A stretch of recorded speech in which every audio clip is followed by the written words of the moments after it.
3 minutes. 3 minutes. Davina, what's up? Yeah, 3 minutes until we kick off live. Kick off the news. So, Luis.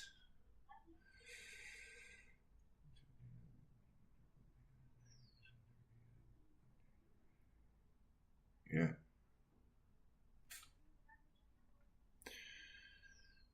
Okay.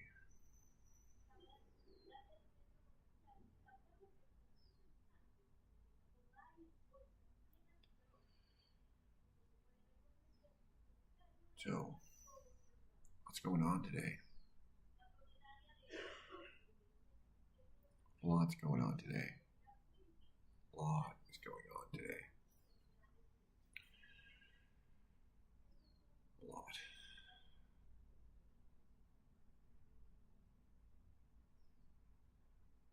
And trying to make sure we get some more good news onto the page. Some more things that people can look at and go like, oh my God, there is hope. That we're not just mired in corruption and things. So, but of course, there are still difficulties, and so I need to cover the difficulties too. So, boy, are we covering difficulties today, but then there's like interesting news or just weird news or like maybe like people lack perspective sorts of news.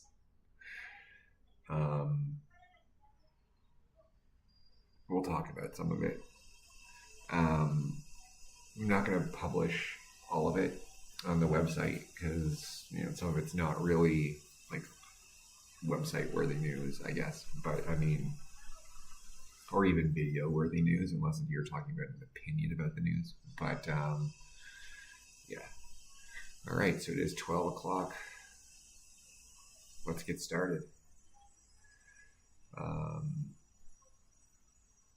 So the first story of the morning was heavy rains in Huánuco causing flooding, landslides, rock slides, huaicos, if that's what you prefer to refer them as, since that's a particularly Peruvian term for me, huaico, but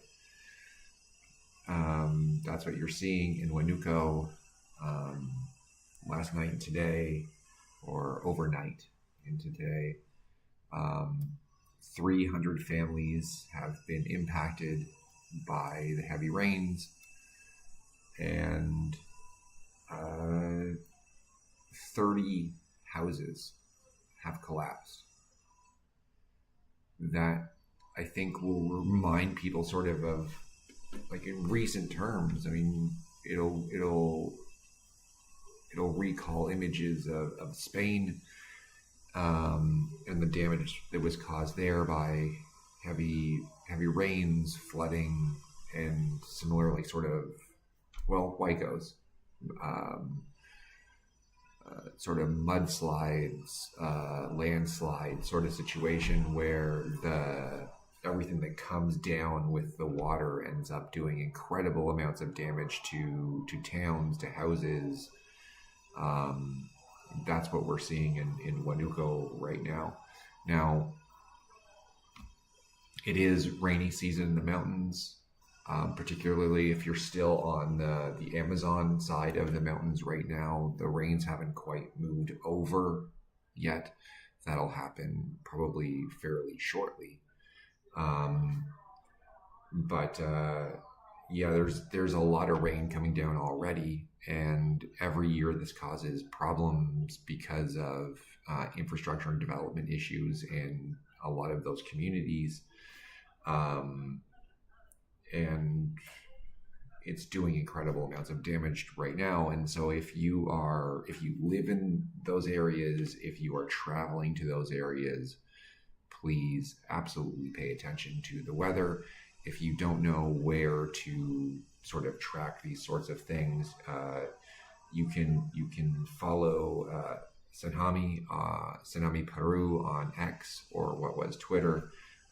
You follow them at Senhami Peru, or you can check out the website for Senhami at www.gob.pe/Senhami, that or Senami, that is SENAMHI.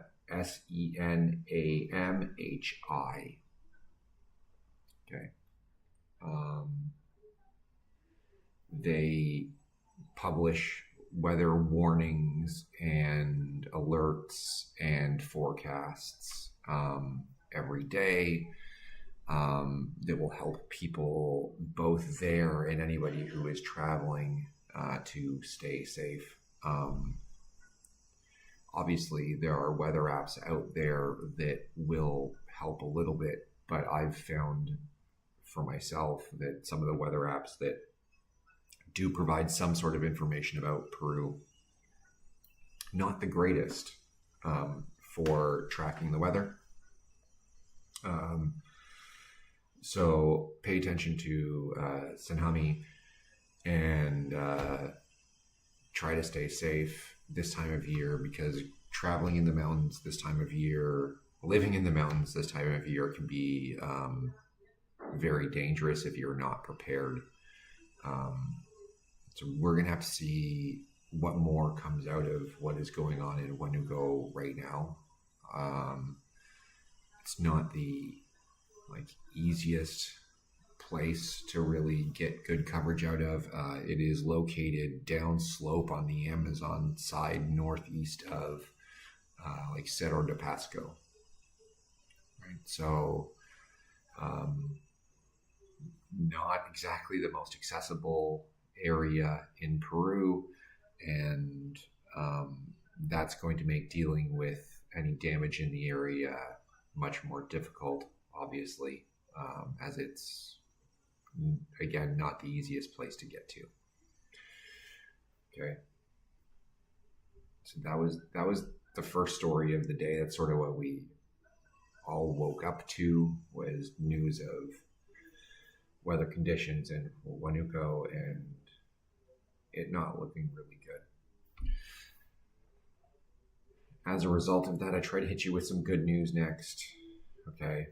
And that is that there is a proposed $100 million gondola transportation network for Huascarán National Park. Huascarán, of course, is close to Huaraz, so a lot of tourists, thousands and thousands of tourists, go into Huaraz every year in order to, take the tours out to Huascarán National Park and other places like Chavin around the area. So the new gondola transportation system for Huascarán, they expect could attract around 250,000 tourists every year. To me, it's actually a really great idea.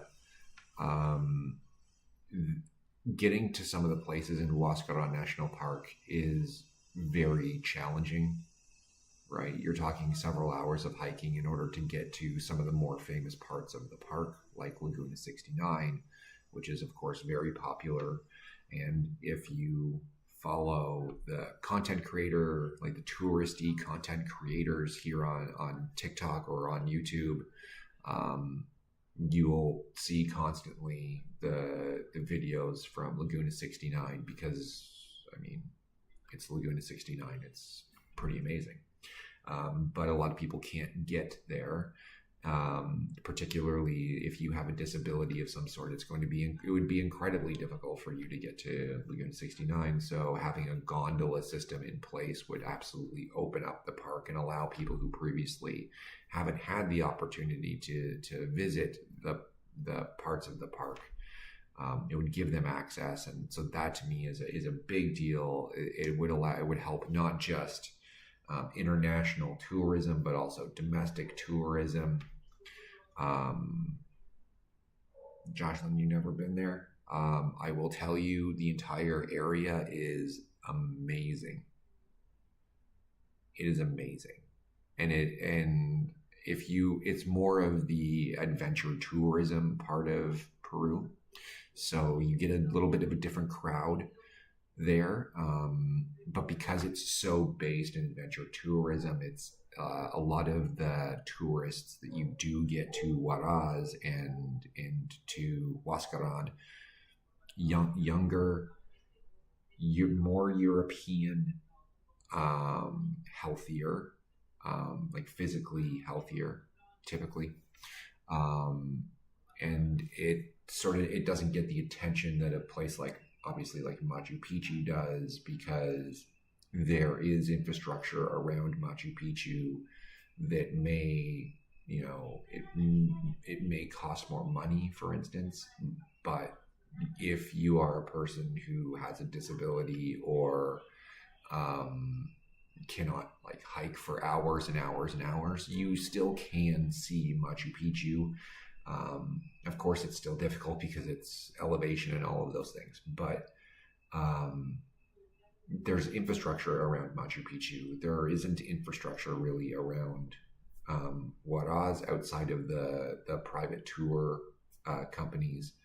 And even then, you're talking about just getting basically a drive to certain sites or to trailheads, and then you are then hiking for hours so that you can see the things that like a lot of people really really do want to see. And so by having a gondola system in place, if they're able to do it, because it is $100 million investment to make that happen, I mean, to me, that would be great for tourism in the area, because it would allow so many more people access to the park that just don't have it because of physical limitations and other things. So that's your good news for the morning, is that there is a proposed project for a $100 million gondola-based transportation system for Huascarán National Park. And a story I'm just putting up now, but doesn't have a video yet up on TikTok or on YouTube. There are concerns about a wave of Bolivian migration. Okay. Peru for the last decade has been dealing with Venezuelan migration, and it has caused issues, obviously, for Peru. The migration started at a point where maybe Peru didn't have the economic growth to sort of absorb Venezuelans into the economy. And in addition to that, it sort of caused, or because of that, it caused more xenophobia, and because there was a lack of opportunity for migrants coming in, just the economy just wasn't at a place to absorb all of them. It also created sort of gang violence issues and everything. Well, some of which we're seeing today, and it seems to have resulted in an almost annual state of emergency that occurs just before Christmas, right? In Lima. And it's always the same districts, and it's sort of a sign that like Peru just wasn't quite ready to absorb 1.5 million Venezuelans over a decade. That's a lot of people to absorb into your economy, in addition to the people that your country is naturally producing anyway, that also need to be absorbed into the economy. And it's been incredibly difficult. And so now the concern is that Bolivia is facing economic collapse of a sort that I think if you're an older Peruvian, you would be familiar with. The conditions look very similar to what occurred under the first presidential term of Alan Garcia. And I think every Peruvian can sing a particular song that includes some words about Alan Garcia and Fujimori and all of that stuff. but there is particular concern there because when you look at the surrounding countries, for Bolivia, where migrants would move to, um, Chile doesn't have the growth right now that Peru does. They are growing at less than 2%. Argentina, as many are aware, is still dealing with its own economic issues, including hyperinflation. And so that doesn't really look like a good destination for Peruvian migrants. But then at the same time, Peru is growing at 3% or more per year, which is very good and stable growth. Um, and the sol is incredibly strong for the region. So Peru looks like it would probably be the destination for many Peruvians who are looking to leave. Now, the finance minister here has sort of expressed a preference for skilled migrants coming in from Bolivia. But like, I don't know that Jose Rista really will have a choice in that matter. So given what's going on in Bolivia in terms of like how the economic collapse is happening, it appears that many of what were or would have been the wealthier, more educated class in Bolivia has already left the country. Am I Peruvian? Well, I'm a resident of Peru. Yeah, I live here and I am a legal resident of Peru. I'm just not to citizenship yet, but I'm not like from here. I wasn't born here. So Bolivia has pretty much entirely degraded its foreign currency reserves. Now it is still trying to maintain levels of sol as a currency, but I think just looking at it analytically, it looks like they're doing that because the sol and the U.S. dollar are very closely managed together by the Federal Reserve in the U.S. as well as the central bank in Peru, and Julio Velarde it makes conscious decisions about keeping the two currencies tied together. And so Bolivia is trying to maintain the sol as a reserve currency, but I think that's largely because they can't afford US dollars to keep the US dollar as a reserve. And as a result, their reserves are depleting, which risks in a complete economic collapse, as it will prevent them from participating in some aspects of global trade, where commodities are traded specifically in US dollars, and that will create further economic issues for them.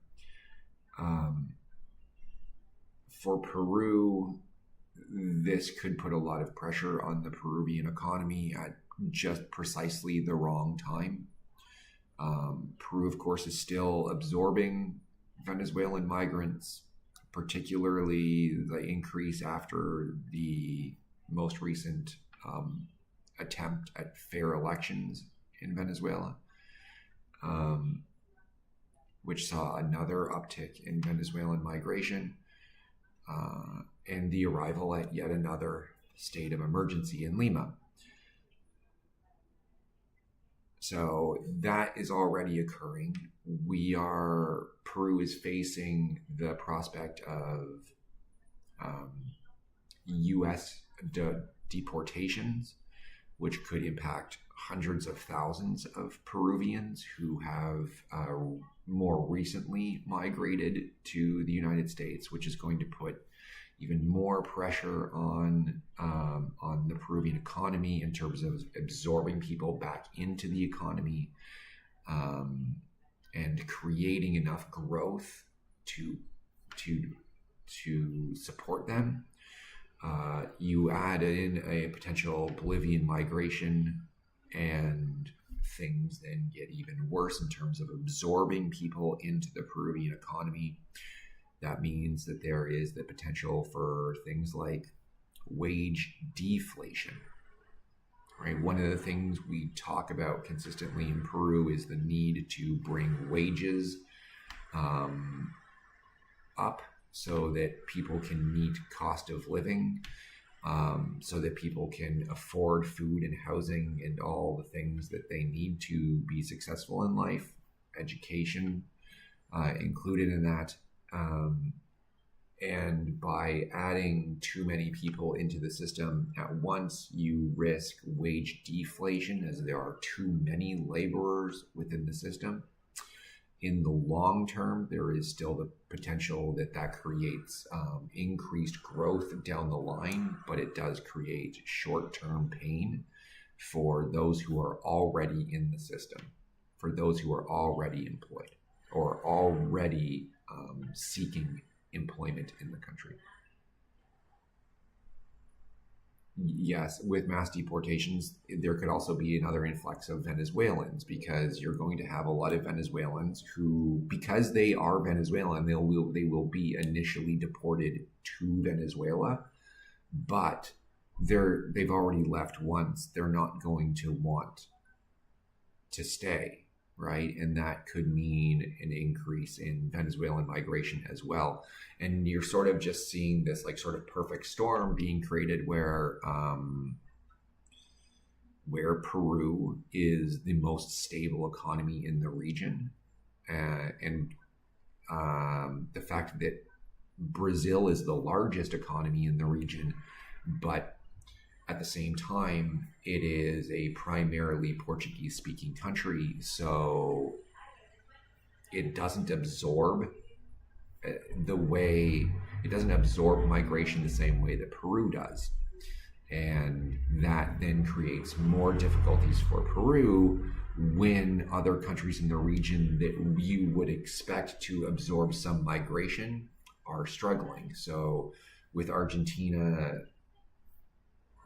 trying to tackle hyperinflation and cost of living issues in their own country, and with Chile not growing at the rate that they probably should, it puts more pressure on Peru to absorb more people, and that's going to make things difficult if a lot of it comes at the same time. And given how everything is lining up, it doesn't look like Peru is going to get much of a break there. I think then, and I don't have any actual hope this will happen, because like most Peruvians, I don't have a ton of confidence in the political leadership in Peru. But you would hope then that the political leaders within Peru, including Dina Boluarte, if she knows how to do this, would start to have conversations with larger economies around the world, China, Canada, the U.S., to a lesser extent the U.S., Spain, other countries in the world, particularly the Spanish-speaking ones, maybe even like the Philippines, start having conversations with those countries about how trade and migration can be worked out so that you don't see Peru bear the brunt for bad political decisions within the U.S. or for poor economic decisions in Bolivia or for autocratic systems within Venezuela. Like, you would hope that you could have a political leader to navigate through all of that. Unfortunately, Maria is right. We have Dina Boluarte, and she cares about Rolexes and dresses. So that's a bit of a problem. Speaking of Dina Boluarte, and this story isn't up, and I'm not going to put it up because it's more of a like maybe Peruvians and Peruvian political leadership just entirely lacks the concept of perception. So Keiko Fujimori has been doing this thing where for a long time she's been trying to protect the legacy of her father. And so with APEC here, Keiko has been doing this thing where she sort of thanks her father for bringing Peru into APEC and how her father is responsible for APEC and all this stuff, and totally failing to realize that it was an APEC conference that allowed Alberto to flee the country and then resign by fax while in Japan. That APEC conference took place in Brunei. And today, Dina Boluarte made sure to do a press availability for welcoming to APEC, to Peru, the Sultan of Brunei. And this is, while I'm seeing the news stories come up about this occurring, I'm just thinking to myself, I don't know what this is, because it seems like this is Dina Boluarte taking a shot at Keiko. But I'm not sure if Dina Boluarte is that smart. Right? Because I think Freddie Hinojosa, as bad as he is at his job, he's that smart. He would see that opportunity and say, let's take a shot at Keiko by getting a bunch of pictures with the Sultan of Brunei. Just to remind Keiko that it was Brunei that allowed Alberto to flee Peru to Japan, where he resigned by fax. I can see Freddie Hinojosa doing something like that. That just sort of seems to fit his personality as a spokesperson. But Dina doesn't seem that smart. Dina doesn't seem like the type of person who would see that opportunity and say, you know what, I can take a real shot at Keiko here if I get pictures with the Sultan of Brunei. But that happened today, where she took time away from whatever it is that she does. I mean, counting her Rolexes, whatever it is. She took time away from that so that she could do a media availability to welcome the Sultan of Brunei to Peru for APEC.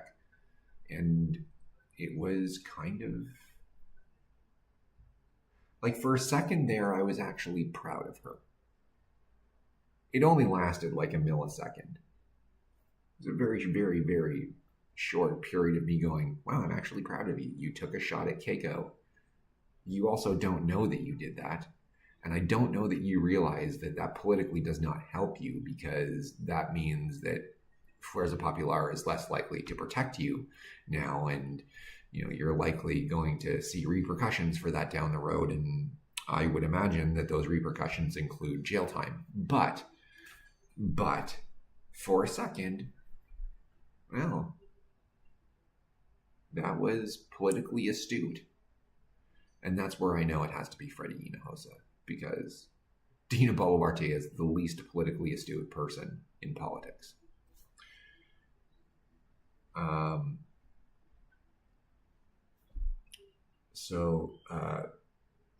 Secretary of State Anthony Blinken will also be coming to Peru and going to the G20 in Brazil as well. But for Secretary of State of the United States, Anthony Blinken will be attending APEC here this week.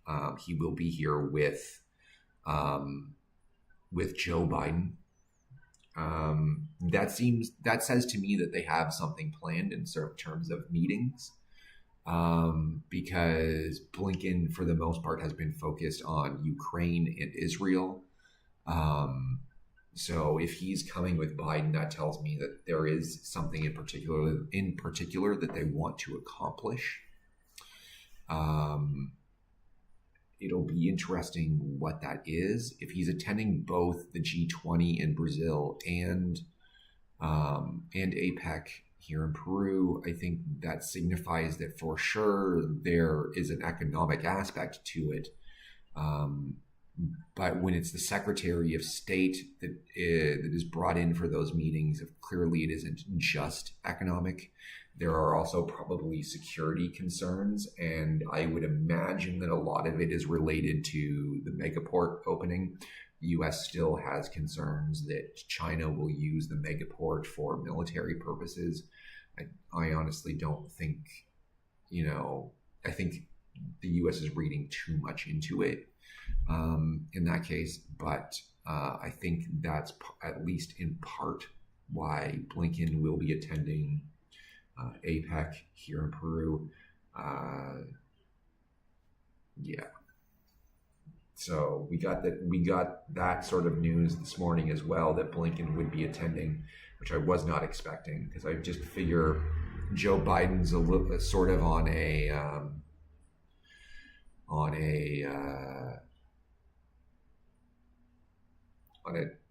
his final tour. He's done, and so I didn't really expect that Blinken would be in Peru, or in Brazil for that matter, to do any real serious work.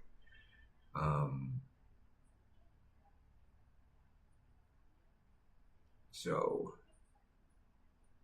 there was some other stuff in here. Oh, South Korea's leader will also now be attending APEC. There were concerns last week about a lack of leadership actually attending APEC, and it looks like everybody is sort of just swung around as global conditions have sort of changed. Global conditions really changed almost immediately following the election in the US and Donald Trump winning. Not that there's correlation isn't causation, right? So, but there are several things that happened in the aftermath. There were statements made by Vladimir Putin. The German Reichstag collapsed in terms of the political agreement that was in place within Germany. That collapsed, which causes ripples within the European Union. You're seeing all sorts of civil unease here in Peru, which has been getting international attention to some extent. Not as much as it deserves, but to some extent it is getting some international attention through news organizations like Reuters and through the Associated Press, things like that. But so there's just been a lot of minor things around the world combined with some major things around the US election. China, of course, has been forced to introduce fiscal policy changes in order to bolster their own system. The U.S. economically is now in a position where where corporations are preparing for incoming tariffs under Trump, which has meant that they have, in a way, stimulated the Chinese manufacturing, which increased much more than expected in the last month and continues to increase as new and more orders are put in. And so with the economic conditions around the world, with the political conditions around the world, you saw an APEC summit that was going to have maybe 11 leaders out of 21 attend. So just over 50% of the leaders were going to attend. And then all of a sudden, a bunch of leaders confirmed, including this morning, South Korea's leader announcing that he will be in Peru and in Brazil. It seems like they're all just coming around and going, oh, we have to be there because things are about to change. Um, so, one of my favorite things to talk about for um, for people on my personal account is Peruvian textiles. I really do like to ask them, do you like t-shirts? It's one of my favorite things to ask them, because Peru is home to the best cotton in the world, and that is Pima cotton. It is the best cotton in the world. I'm trying to pull up this so I can give you the context of what I'm talking about. I'm failing to load at the moment, and that is unfortunate. So I will see if I can pull it up on here instead.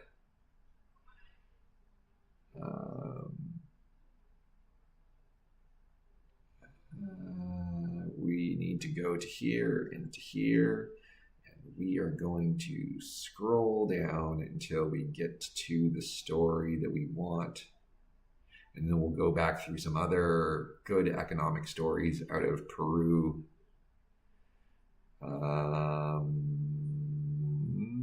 Down from there. There we go. There is the story. Maybe, hopefully, it'll load on here, but I don't even know that's going to do that.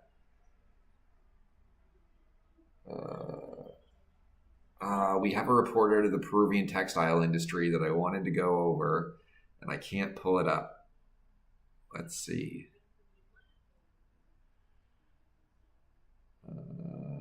Let's take us off of there, and we'll switch to data and see if we can get it to load.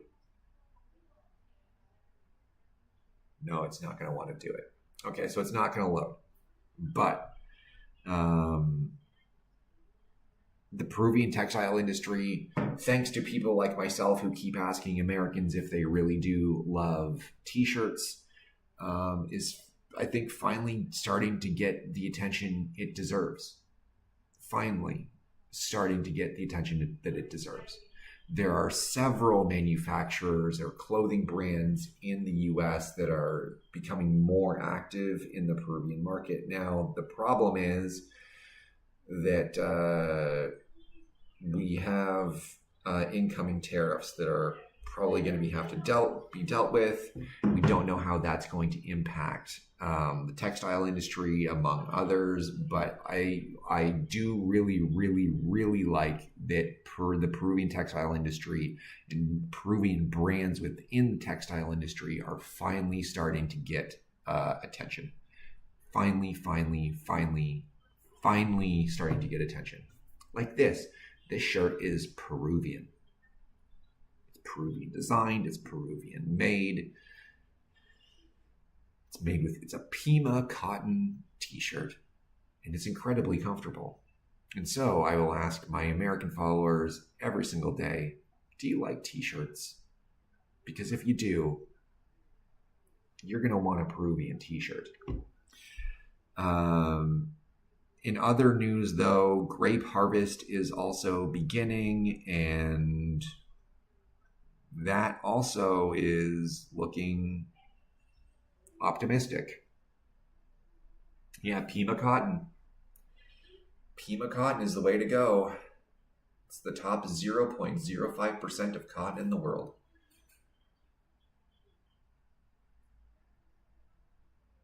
Pima cotton is by far the best cotton in the world. To me, it's not even close. So, yes, Peruvian grape harvest is kicking off, which is great because I love grapes, and that means I'm going to get more and better quality grapes from my caseta now, which is wonderful. If you're in the US, I apologize that you won't get to enjoy this for much longer, since this will likely be one of those things that gets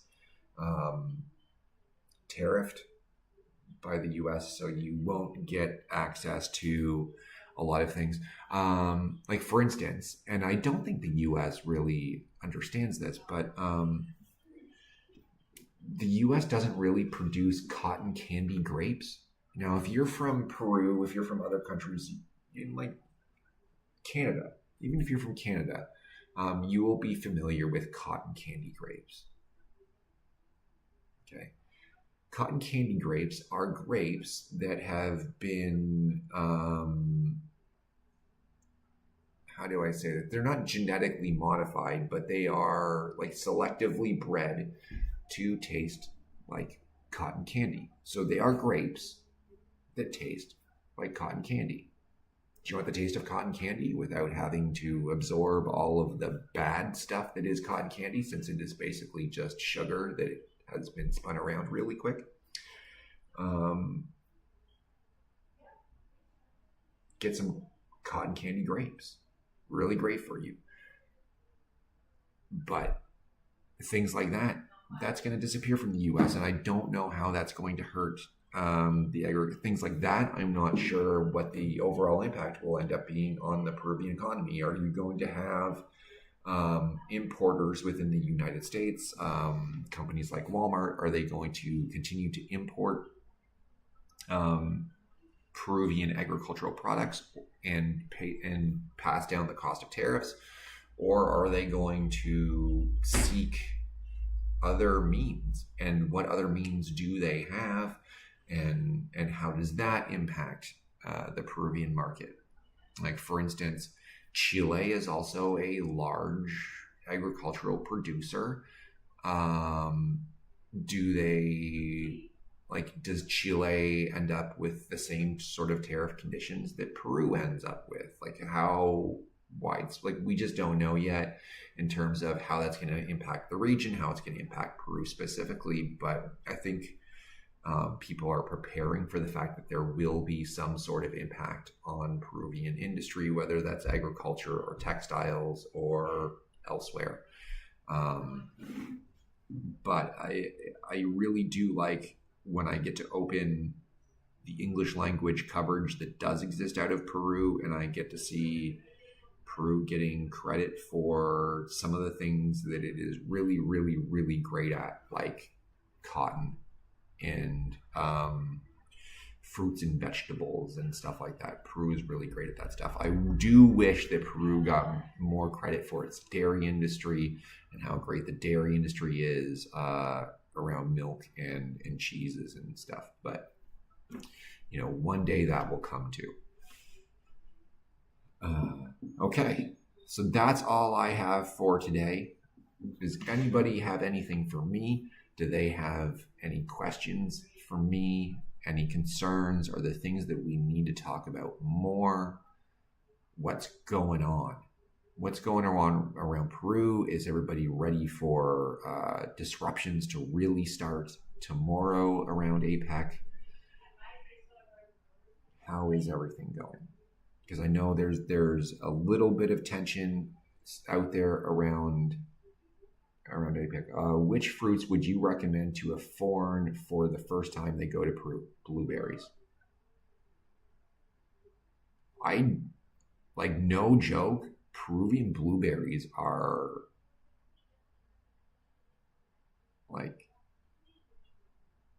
now, full disclosure, I do know people that sit on the Peruvian blueberry board, or the board of blueberry producers, whatever it's called. But still, like, blueberries here are ridiculous, right? The blueberries you get in the US that are like sort of the US produced berries are like these tiny little things, and like they're okay, but like I don't know, like the flavor's really not that great. I'd never even liked blueberries living in North America. I wouldn't buy them. Strawberries and raspberries, okay, yeah, to an extent, but blueberries. We didn't really talk about APEC because it hasn't totally really kicked off. The only real aspect we touched on was the Sultan of Brunei being doing or Dina Boluarte doing a media availability with Sultan of Brunei, which I thought was hilarious. Yeah, so blueberries are ridiculously good in Peru. Ridiculously. I don't even know. Peru changed my entire perspective on the blueberry. Right? So, yeah, blueberries.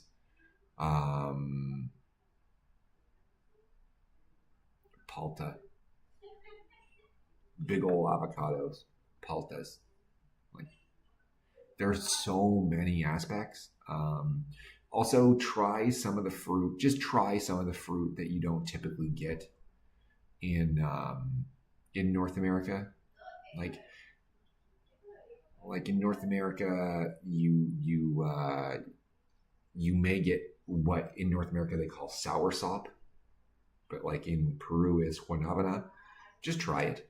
You don't have to like it. It's not really my thing, but I mean, just try it. Just try fruit that you don't normally get in North America. Try that stuff too. But for the North Americans who and if it's things that you're familiar with, blueberries all day long, blueberries. To me, best in the world. The best blueberries in the world come from Peru. And it's not close to me. It's not close to me.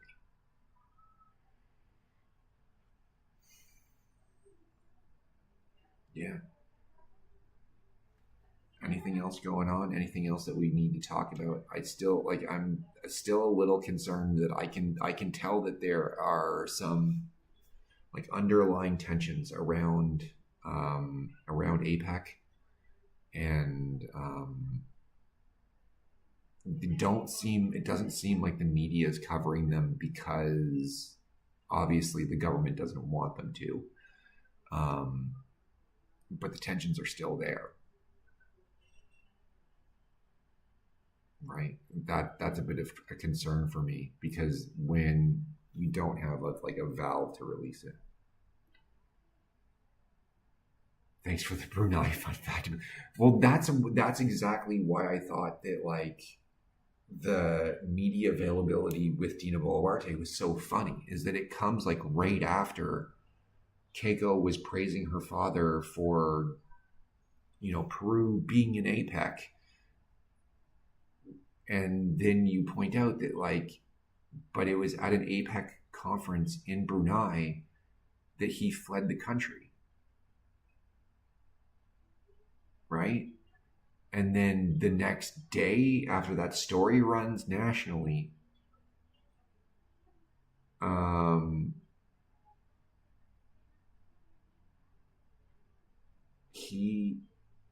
Dina, the day after that story runs nationally, Dina Boluarte does a media availability welcoming the Sultan of Brunei.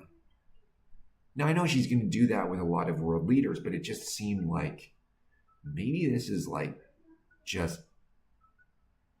maybe it's intentional.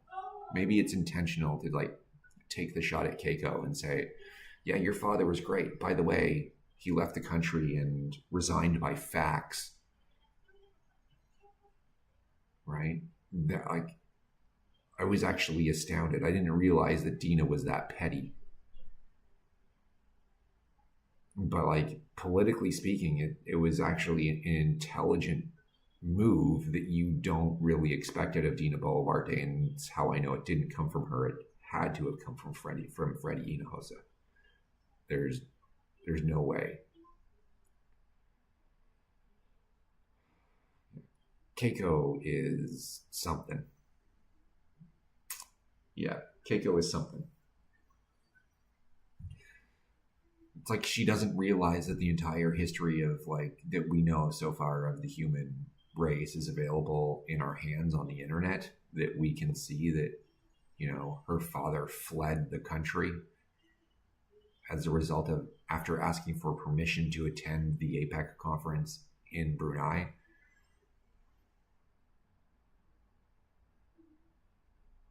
Yeah,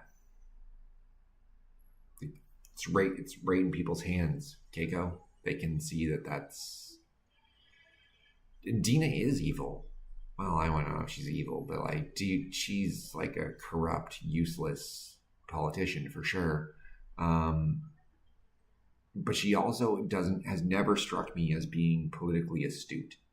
Like, she's not really aware of the political calculus. Um, but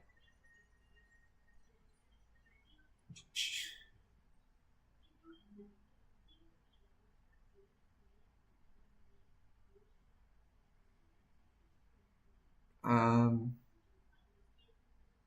that's a fair statement, Beb. Um, Keiko is the big chief of the mafia. It always sort of seems that way. Yeah, it always sort of seemed that way. Um, it's just constant, constant corruption. That's what it is. Like, and I've talked about the power dynamics there in terms of like how does this all work, right? Because like, and it's clear that it's just you have a few people at the top who just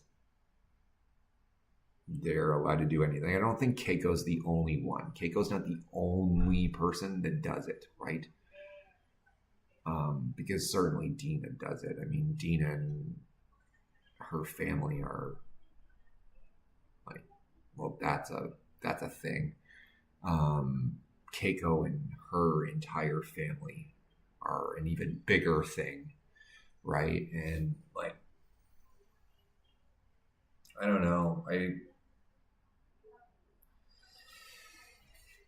yeah, because like I don't understand how it is that like you can have somebody like Kenji Fujimori with like 100 kilograms of white powder in his warehouse in Callao, and it's just go like you can just somebody like that can just throw up their hands and go, "It's not mine," and nothing happens.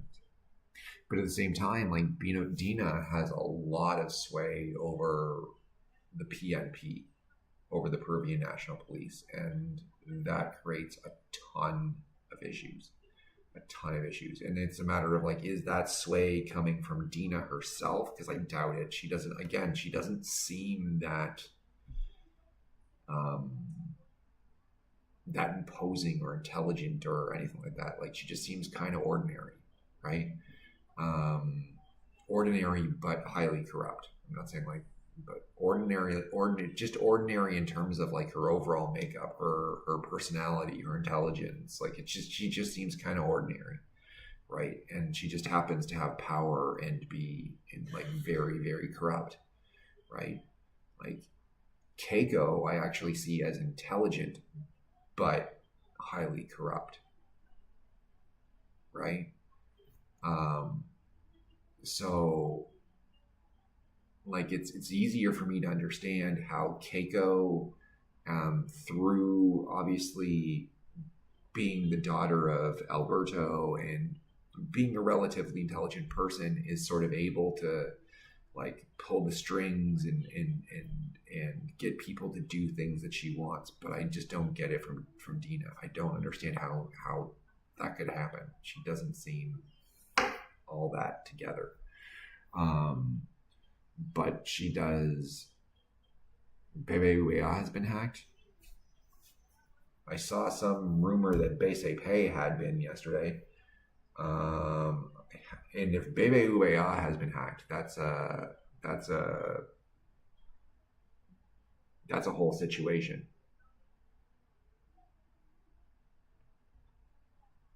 I will see if I can find anything.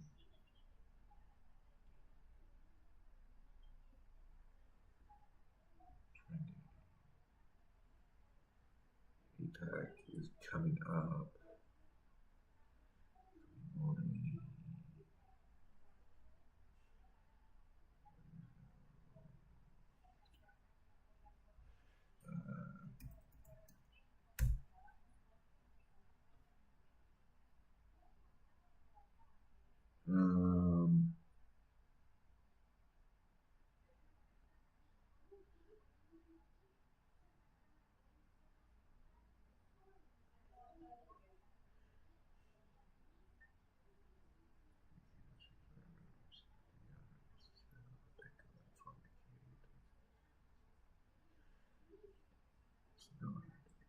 Yeah, they're not detecting any anomalies, is what they're saying, but they are responding to rumors and stuff like that on social media. So the statement from BBVA says that they have not noticed any anomalies, and I honestly would be very surprised if BBVA was hacked, and it's a real problem if they are, because they are regarded as the bank with the best cybersecurity in Peru. So I would be surprised that they would even be much of a target initially. But I mean, at the same time, if you wanted to prove how good a hacker you are, you go after BBVA.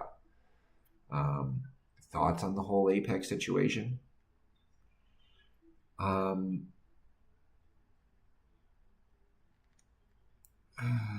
concerned that I haven't seen much of a release valve in the last couple days. And what I mean by that is I haven't seen smaller protests. I haven't seen like a lot of smaller marches. Like there's been some, but not like anything that really got much of attention.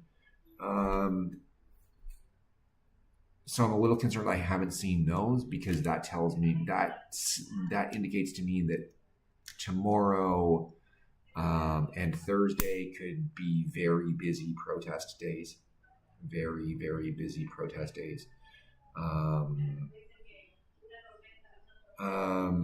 not as concerned about the police crackdown as some are. I'm not as concerned about that. The reason I'm not as concerned about that is because of the leaders who will now be present.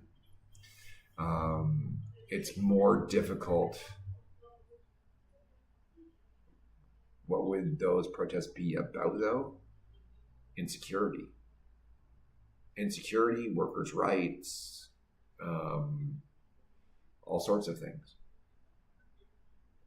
But primarily insecurity. It's what they've said all along. It's the insecurity, which really hasn't been tackled. Over the entire state of emergency in Lima, it hasn't really been dealt with.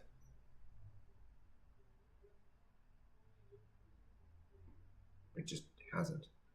And you have more news come out almost every day about the ongoing relationship between police and security forces and organized crime, like Los Pulpos, right? So when you see those sorts of stories come out every day, well, that doesn't make anything around the security issue better. It doesn't make anything around APEC better, right?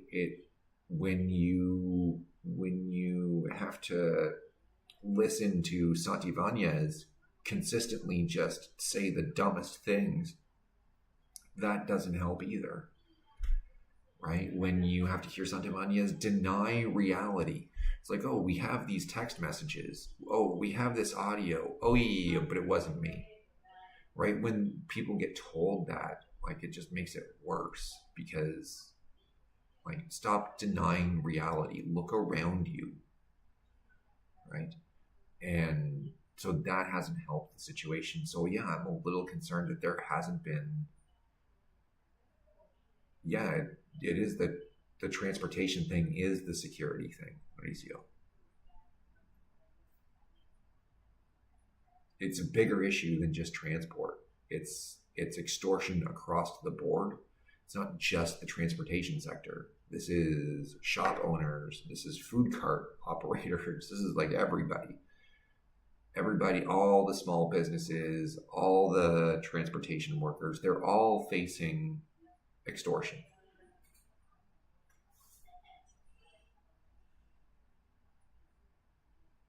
You're protesting against Dina and the sort of political mafia that exists, and I understand that.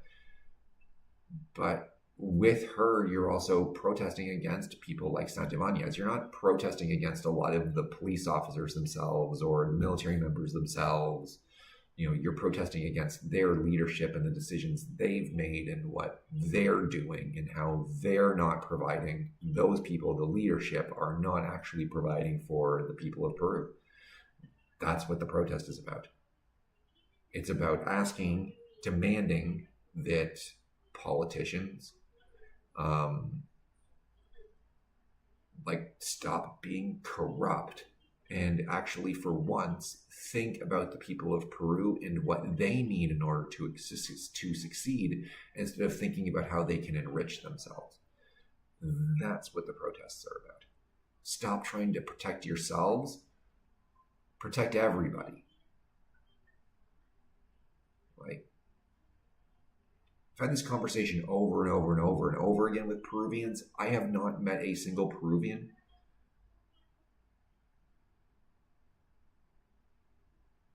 we aren't protesting against the authority. No, you're not protesting against the APEC summit. You're protesting against Peruvian politicians. I'm aware of that. Who isn't aware of that? Yeah, you're not protesting against Joe Biden or Justin Trudeau. Right? You're protesting against Peruvian politicians and leadership that failed to provide security for the people. I don't know why people feel the need to overemphasize this to me either. I don't know. But if you're unfamiliar with the content from Pensante Peru, I guess that you would be confused as to my understanding of it, I guess. But yeah.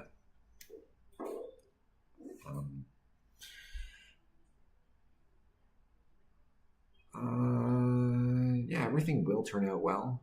It'll turn out well faster when politicians in Peru start representing the people of Peru instead of just themselves. Okay, we are at the end of our hour for the midday update. I'm going to get going.